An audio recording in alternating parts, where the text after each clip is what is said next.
corner, Sugar Ray Leonard. To accomplish great things, one must not only act, but also dream. In times of difficulties, try and focus not on your failures, but on your magnificence. Once in a while, a fighter comes along who transcends the sport. Introducing Sugar Ray Leonard. His charm superseded race and sex. He was universally loved. Yet this life so often examined was barely understood. Boxing historian Bert Sugar. Ray Leonard was a great boxer, but somehow he always seemed removed from the rest of the world. I always got the impression that Ray never felt comfortable with who he was. A very smart and articulate man who guarded himself outside the ring the same way he did inside. As it has been for so many others born with little, Ray's fists delivered him from the streets. He entered our consciousness at the 1976 Olympics. I had sent him a picture of me in my cap and gown, and there it was, taped to his sock.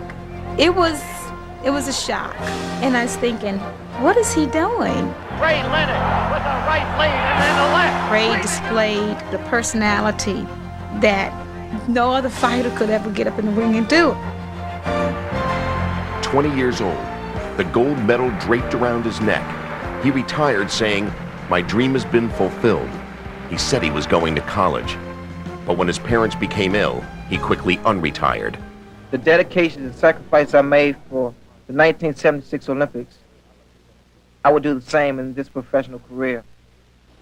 As predicted, Leonard began a steady march toward greatness. And letting Sugar Ray Leonard know, man, you're back home. Look at this. Look at this. One writer called him a combination of Madison Avenue, Main Street, and Marvel Comics, as flawless outside the ring as he was in it. Soon his name would be attached to some of boxing's biggest events.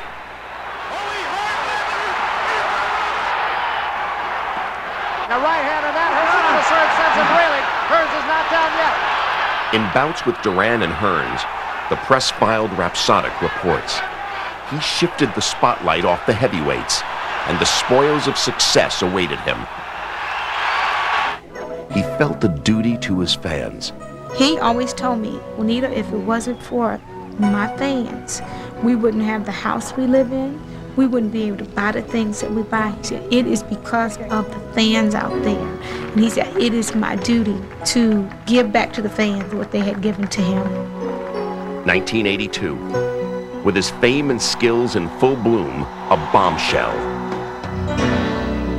Doctors had discovered a detached retina. He was 26, and it appeared his career was over. I've always said that eventually I will receive a message when to leave the ring. I think this is somewhat of a message. It was the most difficult period of his life and my life. He was miserable. It was like taking a bottle away from a baby at feeding time. His life was very empty. He had it all. He had family, he had finances, but to Ray, none of those things meant more than boxing. It hurts. It really hurts from the heart, especially when you see this your little brother and there's nothing you can do. Kenny Leonard. When you can't do what you want to do anymore, you tend to drift off. And then it's hard when you drift off like that because most of the time you don't come back. 'Cause we wanna be like Sugar Ray. Drugs hurt, and they kill. Team up. Say no to drugs. Ray did not practice what he preached. His life had become a mess. Alcohol and cocaine abuse, domestic problems. Only years later did we learn how far he had tumbled. Despite the risk to his eyesight, he came back to boxing. It's not a comeback, I'm back. Yeah, I really believe that Sugar Ray Leonard right now thinks he can take him at any time, and a right hand from Kevin Howard put Sugar Ray Leonard right on the seat of his pants.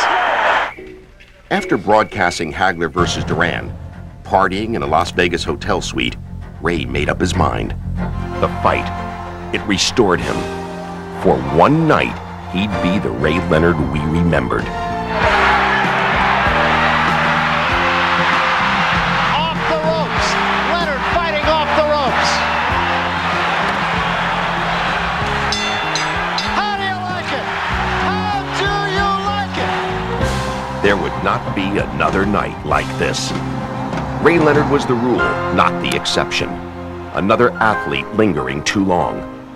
Finally, in 1991, he could not ignore the message delivered by a young, tough Terry Norris. It took this kind of a fight to prove to me that it's no longer my time.